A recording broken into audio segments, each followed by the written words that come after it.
Allahu Allahu Allahu Allah Allahu Allahu Allahu Allah Allahu Allahu Allahu Allah Allahu Allahu Allahu Allah. As I look to nature's beauty, dazzled am I, knowing everything calls on you, the Lord Most High. الله الذي يهدينا جميعا الله الذي نعتز به أعوذ بالله السميع العليم من الشيطان الرجيم من همزه ونفخه ونفسه بسم الله الرحمن الرحيم الحمد لله رب العالمين والصلاة والسلام على أشرف الأنبياء والمرسلين سيدنا ونبينا محمد وعلى آله وصحبه أجمعين. Assalamualaikum warahmatullahi taala wabarakatuh. Khabar para jemaah semuanya? Alhamdulillah, ya, syukur banyak kita pada Allah bertemu kita di kesempatan ini dalam keadaan keimanan, ketakwaan, tidak lain tidak bukan kita mengharapkan keridaan daripada Allah Subhanahu Wa Taala. Tuan-tuan, puan-puan, muslimin, muslimat yang saya kasihi lagi berkata Allah sekalian, insya-Allah di kesempatan ini kita ingin bicarakan ke kata hikmah yang berikutnya daripada Syekh Ibn Athaillah As-Sakan tadi, yang membicarakan tentang siapa yang tidak suka menghadap kepada Allah Subhanahu Wa Taala. Tuan-tuan, puan-puan sekalian, sebelum saya baca kata hikmah ni, kita hidup di dunia ini, Allah Subhanahu Wa Taala sangat suka hamba-Nya yang senantiasa usaha untuk kembali kepada Allah Subhanahu Wa Taala. Dan jalan menuju kepada Allah Subhanahu Wa Taala, kembali kepada Allah Subhanahu Wa Taala ini datang daripada berbagai-bagai cara dan juga sudut lah. Maksudnya begini tuan-tuan. Kadang-kadang Allah Subhanahu Wa Taala memberikan kepada kita pelbagai bentuk nikmat. Ya, yang menyenangkan hati kita, memberi kegembiraan kepada kita. Contohnya diberikan kejayaan, diberikan kesihatan yang baik, diberikan keluasan rezeki, ya, pemulihan daripada kesakitan yang seumpama dengannya. Ya, ini merupakan nikmat-nikmat daripada Allah Subhanahu Wa Taala. Yang mana sebenarnya dengan nikmat-nikmat tersebut Allah Subhanahu Wa Taala mengingatkan kita untuk kita kembali kepada Allah Subhanahu Wa Taala.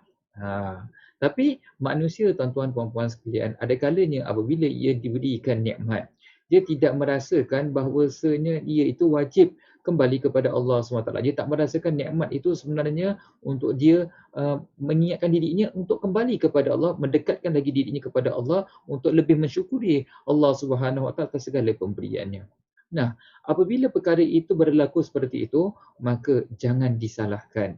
Jangan disalahkan sekiranya Allah Subhanahu Wa Taala memberikan kepada kita bala, memberikan kepada kita ujian demi ujian, memberikan kepada kita musibah. Yang mana musibah bala tersebut sebenarnya walaupun luarannya nampak seperti satu yang tidak elok, tapi sebenarnya ada mutiara daripada ujian dan bala tersebut. Maksudnya apa? Daripada bala dan ujian tersebutlah Allah ingin kita kembali kepada Allah Subhanahu Wa Taala untuk kita dekatkan diri kita kepada Allah Subhanahu Wa Taala dan yang seterusnya. Oleh sebab itu, tuan-tuan dan puan sekalian, mari kita lihat ke kata hikmah berikut ini. Di mana Syekh Ibn Athaillah As-Sakan tadi mengatakan, "Man lam yuqbil 'ala Allahi bi mulatafatil ihsani, qida ilahi bisalasil imtihan." Siapa yang tidak suka menghadap ataupun mendekatkan dirinya kepada Allah SWT dengan kehalusan kurniaan Allah, maka akan disirit supaya ingat kepada Allah dengan rantai ujian dan bala. Maksudnya macam gini tuan-tuan, yang saya katakan tadi.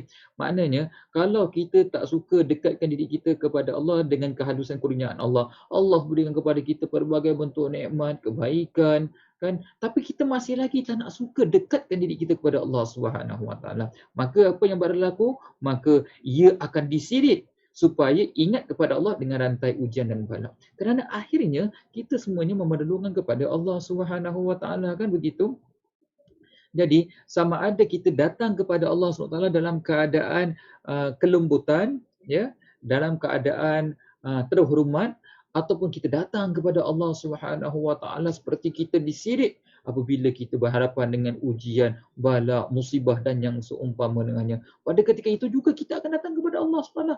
Penghujungnya, nihayanya, kesudahannya adalah kita datang kepada Allah SWT. Persoalannya, adakah kita datang kepada Allah dalam keadaan terhormat, dengan kelembutan kurniaan Allah yang Allah berikan kepada kita, atau kita hanya baru mula nak datang kepada Allah apabila kita mendapat ujian, bala dan musibah. Ada lihat tak seperti itu? Jadi dikatakan di sini, bala yang menimpa seseorang hamba merupakan satu jalan untuk datang kepada Allah SWT apabila Allah tidak melaksanakannya dengan lembut. Maknanya tuan-tuan puan-puan sekalian, bala ni merupakan satu jalan untuk kita datang kepada Allah SWT apabila Allah SWT tidak lakukannya secara lembut. Kerana apa? Kerana sebelum ni telah banyak kelembutan diberikan kepada kita, tapi kita manusia ni tak sedar. Nikmat yang Allah berikan kepada kita ini sebenarnya untuk kita lebih dekat, lebih kita appreciate, lebih kita hargai apa yang beri kepada kita supaya kita lebih dekatkan diri kita padanya. Tapi pada ketika itu bila kita dapat nikmat-nikmat tersebut, kadang manusia ini lupa, angkuh, sombong tuan-tuan puan-puan sekalian. Bila kita sombong, angkuh, kita lupa daratan, kita lupa Allah SWT. Allah sirik kita dengan bala dan ujian. Pada ketika itu, kita juga akan kembali kepada Allah SWT. Subhanallah. Jadi tuan-tuan, puan-puan sekalian, cuba kita lihat dalam kehidupan kita seharian ini. Saya yakin tuan-tuan, puan-puan pernah mengalami pengalaman-pengalaman dalam kehidupan kita. Bila kita berada dalam keadaan-keadaan tertentu, kadang-kadang kita mendapat bala, ujian, musibah contohnya. Pada ketika itu, kadang kita baru sedar, ya Allah, rupanya selama ini saya telah cuai daripada menjalankan tanggungjawab saya untuk membawa keluarga saya kepada Allah. Atau mungkin, ya Allah, mungkin selama ni saya ni tak pernah rasa nak bersyukur atas nikmat yang Allah kurniakan kepada saya. Kan? Lalu Allah berikan saya ujian yang seperti ini. Ya Allah, rupa-rupanya selama ni saya orang yang sombong, orang yang berbangga diri, bermegah diri. Saya rasa semuanya adalah bersumber daripada saya, kejayaan saya. Lalu akhirnya Allah memberikan teguran. Allah mengajar kita.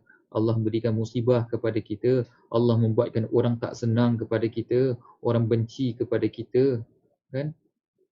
Mendatangkan sesuatu yang menyempitkan dada dan hati kita. Ini semua bala, ujian, musibah yang Allah berikan kepada kita. Supaya kita sedar dan kita kembali kepada Allah SWT. Tapi ada juga orang tak sedar, masih tak sedar tuan-tuan. Pada ketika itu, ya, maka makinlah dia rasa resah, gelisah dan makinlah dia bergelumbangan dengan perkara-perkara yang kemungkaran yang mana ia tidak dapat melihat lagi kebaikan ataupun hikmah di atas satu kejadian. Sebab itu tuan-tuan dan puan-puan sekalian, saya suka ingatkan kepada diri kita semualah, ya, bahawasanya apa sahaja yang berlaku dalam kehidupan kita, apabila kita mendapat nikmat, apabila kita diberikan ujian, semuanya itu adalah benda yang baik. Hatta kalau benda yang mendatangkan kemudaratan ataupun yang membimbangkan hati kita, menyempitkan dada kita, itu juga sebenarnya ada kebaikannya. Kerana pada ketika itulah mungkin Allah nak menegur kita, Allah nak mentarbiah kepada kita, Allah nak membersihkan dosa kita. Kerana apa? Kerana kita ada banyak dosa tuan-tuan, kita tak sedar. Jadi bila laku demikian, baru kita sedar. Allah beri kepada kita kesakitan, pelbagai bentuk kesakitan kita alami. Kadang-kadang kita rasa, apa salah saya? Tuan-tuan, untuk kita tahu, untuk kita mengetahui dan juga untuk kita melihat, ya, kebaikan, hikmah di sebalik ujian yang Allah beri kepada kita, syarat paling pertama sekali sebenarnya adalah sifat jujur, as-sidqu, sifat benar. Jujur dengan siapa? Pertama, jujur dengan diri kita. Jangan kita menggunakan topeng. Jangan kita memakaikan topeng. Kita merasa kita ni betul. Tapi kita tahu di dalam hati kita sebenarnya kita salah. Kita kata kita cakap benda yang jujur. Tapi sebenarnya dalam hati kita tahu kita sedang berpura-pura. Kalau kita masih menggunakan topeng, menggunakan alat-alat demikian untuk melindungi identiti diri kita yang sebenar, maka sehingga bila pun kita tidak akan dapat melihat kebaikan. Kita tidak akan melihat sesuatu yang berlaku itu sebenarnya ada hikmahnya. Jadi kena bersihkan diri kita, jujurkan diri kita. Ya, kadang-kadang kita kata kita bukan orang yang sombong, tapi dalam hati kita sebenarnya kita ni masih ada lagi sifat sombong. Kan? Kadang-kadang tuan-tuan, puan-puan sekalian, kita kata kita buat ni ikhlas, tapi sebenarnya kita lebih tahu sejauh mana keikhlasan kita. Kan? Kadang-kadang kita kata kita tolong orang ni kerana kita suka nak menolongnya, tapi sebenarnya kita dalam hati kita, kita pun sebenarnya tak nak tolong dia, contohnya. Banyak. Dan perkara-perkara seperti ini, kalau kita nak membersihkan diri kita, kita nak jadi orang yang lebih jujur, ya, kita berusaha minta bantuan daripada Allah SWT. Allah akan bantu kita, insya-Allah. Dan bila Allah bantu kita, pasti Allah akan datangkan ujian kepada kita. Berbagai bentuk ujian Allah datangkan kepada kita untuk menguji sejauh mana kita boleh berlaku jujur. Kadang-kala ujian itu datang dalam keadaan kita ni nak tuturkan perkara yang betul, tapi kita rasa macam malu nak tuturkan benda yang betul. Ya, takut nanti orang kata sekian. Ada kadang-kadang insiden-insiden seperti itu Allah berikan kepada kita. Kamu nak menjadi orang jujur sekarang ni, dalam keadaan seperti ini, boleh tak kamu berlaku jujur? Kalau kamu dapat berlakukan jujur, Masya Allah. Pada situ Allah akan buka kepada kita pintu-pintu yang lain secara perlahan-lahan supaya kita dapat lihat kebaikan. Dan kita akan latih diri kita untuk senantiasa jujur. Kita kata dengan anak, tak boleh berbohong. Jangan berbohong ni benda yang tak baik. Allah datangkan kepada kita satu ujian untuk menguji sejauh mana kita ini ingin bertutur dengan keadaan yang benar. Kadang-kala nak berbohong, teringat balik pesan kepada anak, jangan bohong. Kalau bohong, kita kata Allah tahu. Jadi kita nak macam mana? Cakap dengan yang jujur. Tidak menggunakan hilah-hilah, dan pada ketika itu kita akan nampak subhanallah, indah sungguh aturan Allah Subhanahu Wa Taala. Allah mentarbiah kita, mendidik kita menjadi orang yang lebih baik daripada sebelumnya. Itu dengan cara apa? Lembut. Tapi kalau kita tidak mahu kembali kepada Allah dalam keadaan yang terhormat dengan cara yang lembut, maka Allah tarik kita, heret kita kembali kepadanya dengan diberikan kita ujian, bala dan juga musibah.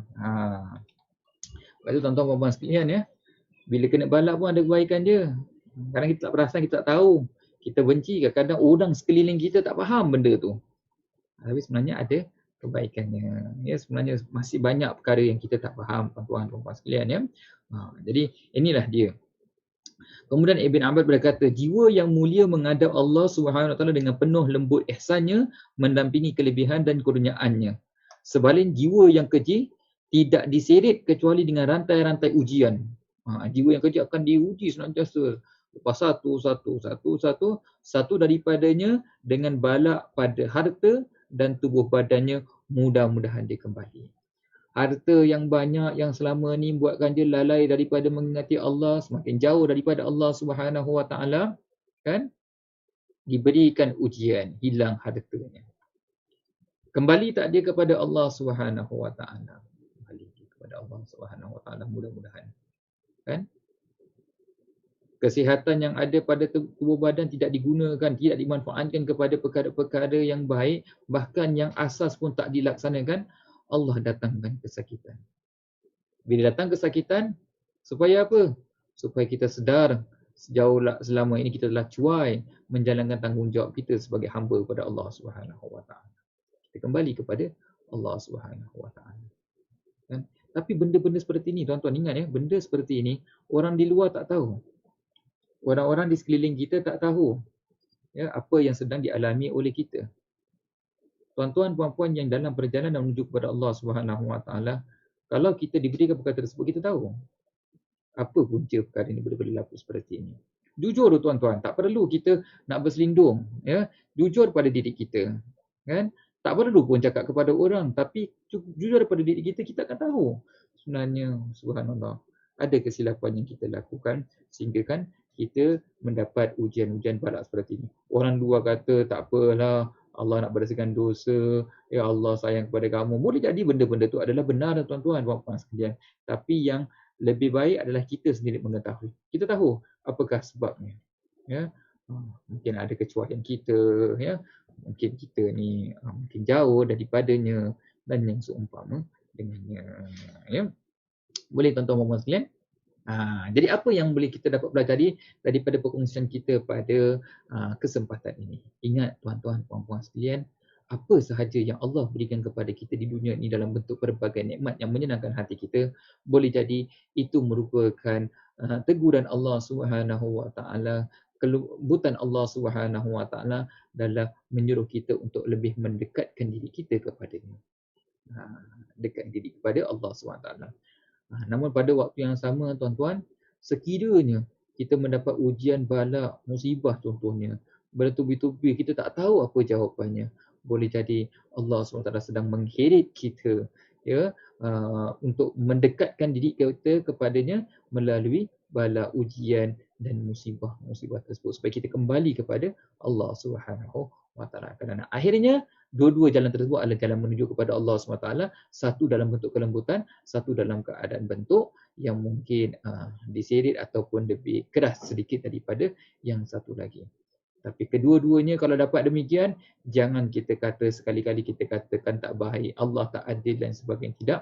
Kerana apa tuan-tuan puan-puan sekalian? Walaupun diseret, di situ masih lagi ada peluang untuk kita perbaiki diri kita, untuk kita menjadi orang yang lebih baik daripada sebelumnya. Mudah-mudahan dengan demikian kita semakin dekat kepada Allah Subhanahu Wa Taala dan layak kita termasuk golongan yang mendapat keredaan daripada Allah Subhanahu Wa Taala dan rahmatnya yang melimpah ruah yang tidak ada tepinya. Amin ya rabbal alamin. Kira cukup di sini. Kita tangguhkan dengan tasbih kafarah dan suratul As. Bismillahirrahmanirrahim. Subhanakallahumma wa bihamdika asyhadu an la ilaha illa anta astaghfiruka wa atubu ilaik. Bismillahirrahmanirrahim. Wal asri innal insana lafi khusr illa allazina amanu wa amilus solihati wa tawassaw bil haqqi wa tawassaw bis sabr. Baik, terima kasih banyak-banyak tuan-tuan, puan-puan sekalian. Insya-Allah kita jumpa di kesempatan yang lain. Assalamualaikum warahmatullahi taala wabarakatuh.